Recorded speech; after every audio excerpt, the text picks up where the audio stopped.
bom dia!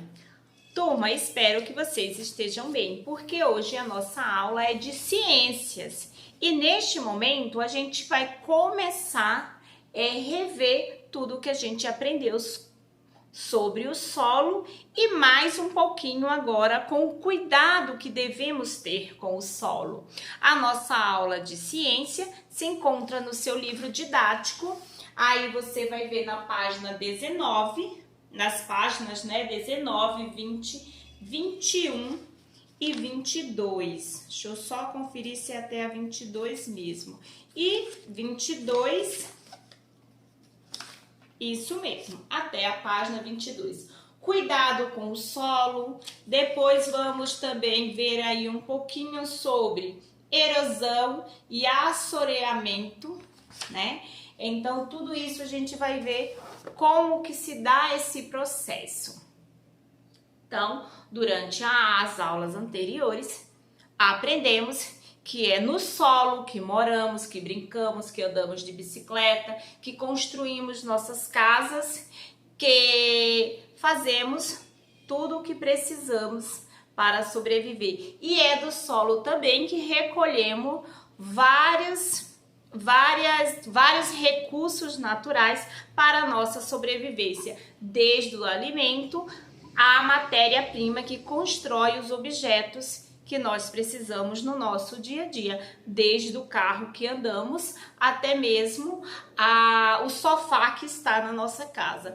Todos esses recursos, todos esses bens que temos são recursos que são retirados do solo. Também no solo, é no solo também que plantamos e colhemos e retiramos os alimentos. Mas para ter tudo isso, a gente precisa cuidar do solo. No seu livro aí, na página 19, tem uma parte que fala assim: rotação de culturas. O que quer dizer rotação de culturas? Rotação de cultura quer dizer que o solo, a área desse solo que utilizamos para plantar um determinado tipo de alimento, ele precisa depois plantar um outro tipo de alimento, porque quando no solo é plantado somente, exemplo, o milho, e direto eu só planto o milho, aquele solo ele vai ficar fraco, né? Vai precisar de nutrientes para fortalecer, as raízes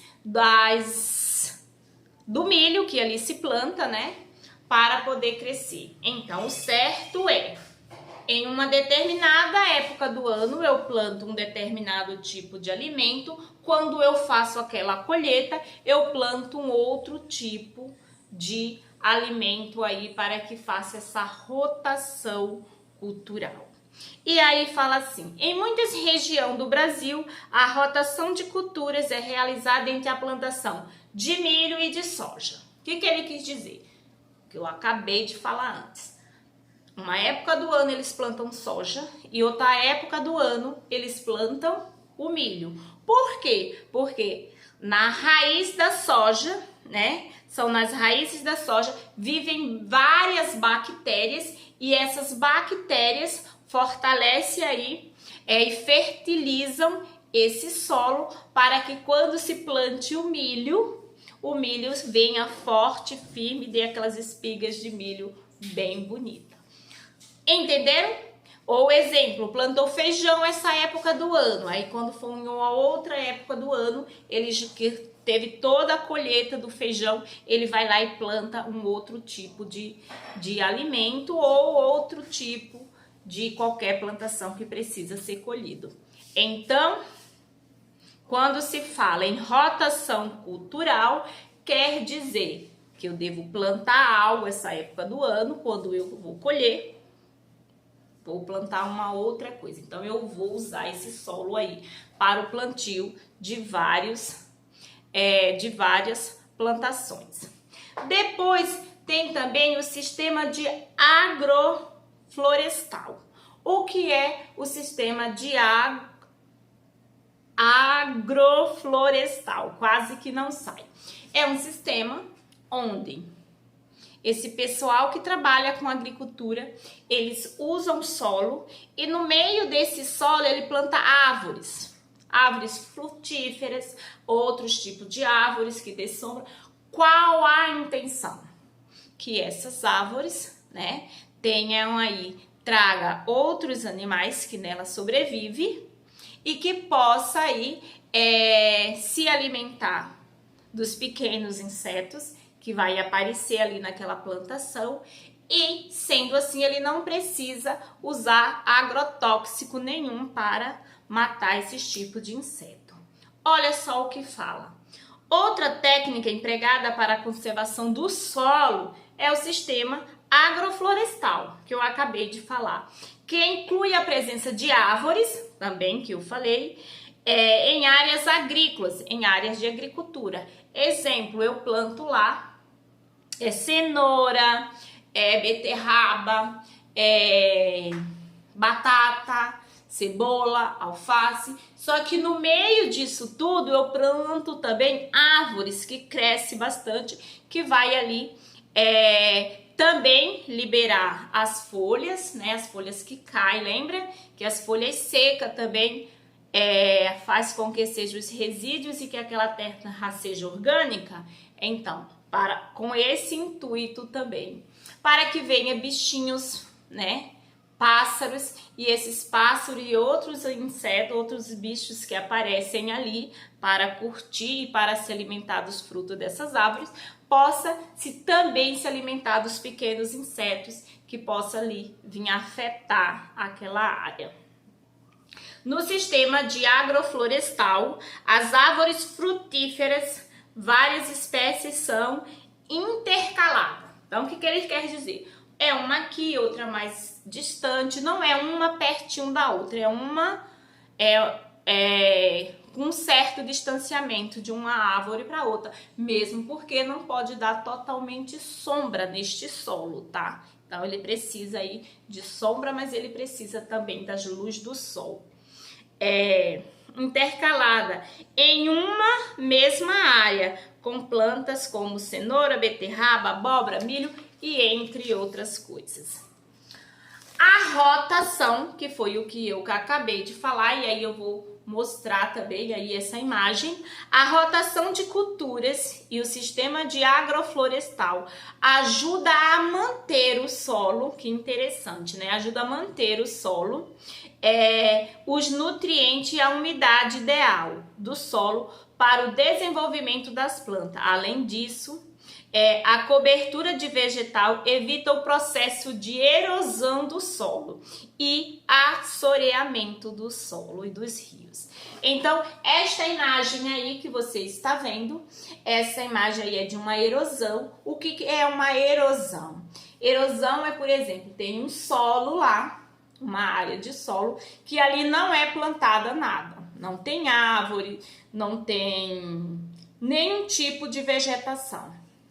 Conforme o tempo, conforme o solo, conforme a chuva, vai se lavando, vai se esburacando aí essa terra e esse solo vai se transformando aí em erosão. E aí esse solo, ele deixa de ser fértil, ele deixa de ser utilizado, porque ele é todo esburacado, tudo bem? Também tem a questão do assoreamento. O que é o assoreamento? Essa outra imagem aí. Quando a enxurrada leva o solo para dentro dos rios e lagos, ocorre o assoreamento.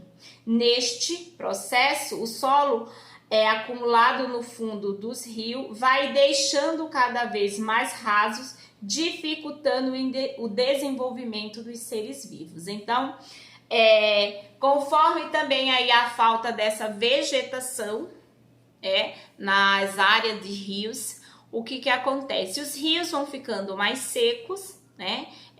Vai eliminando aquela quantidade de água que ali passa, e aí aqueles seres vivos que ali se alimentam, que ali vão tomar água, seres terrestres também, como os peixes, né, que vivem no rio, vai deixando de existir. Então, é muito importante o solo ter esses dois processos. tanto o agroflorestal, que é o plantio de árvores intercaladas, como a rotação de culturas, né? Porque aí toda essa vegetação, além de nutrir a terra, também conserva este solo. Uma coisa que afeta também muito o solo é o descarte incorreto do lixo, onde também estamos vendo, acho que é em geografia ou é história, não lembro agora exatamente, onde está falando sobre o lixo, né? É geografia, lembrei agora, ou é história, não sei. Que está falando do lixo. Então, o descarte errado do lixo, o que que acontece? Eu pego lá todo o lixo e vou lá jogando no solo, vou jogando no solo. Esse lixo, ele solta um chorume, que é um líquido poluído, que polui ali aquela área de terra, né, de solo, e aquele solo ali fica infértil, não dá para se plantar nada e nem se colher nada, porque ele está infectado e sem os nutrientes. Falam assim, o descarte inadequado do lixo, né, diretamente no solo, como os lixões. Quantos lugares aí tem lixões, né? Pode poluir o solo e também a água, porque quando chove, toda essa sujeira, todo esse lixo, a água carrega nas levadas e leva para as represas, para os rios e também termina poluindo a água. O ideal é o descarte correto, o qual vocês aprenderam ontem, né? É o descarte, foi geografia mesmo.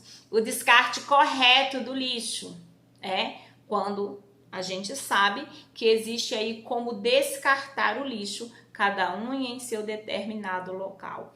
Há o descarte, né? E a coleta seletiva do lixo, né? Onde hoje eu pego o que serve para ser reciclado, o que eu pego, o que pode ser doado, utilizado por outra pessoa, o que é de fato lixo eu vou jogar no lixo, o que é orgânico eu posso também fazer com que esse lixo orgânico seja conservado e levado para os lugares adequados para a formação de adubo, de adubação do solo, né? Então, a destinação adequada do lixo é de responsabilidade de nós, seres humanos, uma vez que somos nós que geramos tantos lixos, né? Então, que tenhamos consciência de cuidar do solo. Desde o momento que eu descarto corretamente o lixo, eu estou contribuindo com este processo. Na nossa próxima página, tá falando aí dos aquíferos, né? Aí fala assim: abaixo do solo existem algumas reservas subterrâneas de água, conhecidas como aquíferos, que abastecem os rios, represas, lagos e chegam até o mar. E aí tem esta imagem aí que você tá vendo e é a mesma que está no seu livro, certo? E depois disso você vai responder os seus exercícios aí. Porque aí também fala que essas reservas subterrâneas de água são abastecidas pela água das chuvas, que infiltra sobre o solo e chegam até essas reservas que ficam abaixo do solo. Tudo bem? Por hoje é só. Eu espero que você faça aí o exercício. Se o que você não conseguir fazer, a gente faz na aula ao vivo. Não esqueça também de fazer a atividade do CDA que vocês estão esquecendo. Tudo bem? Beijinho para vocês.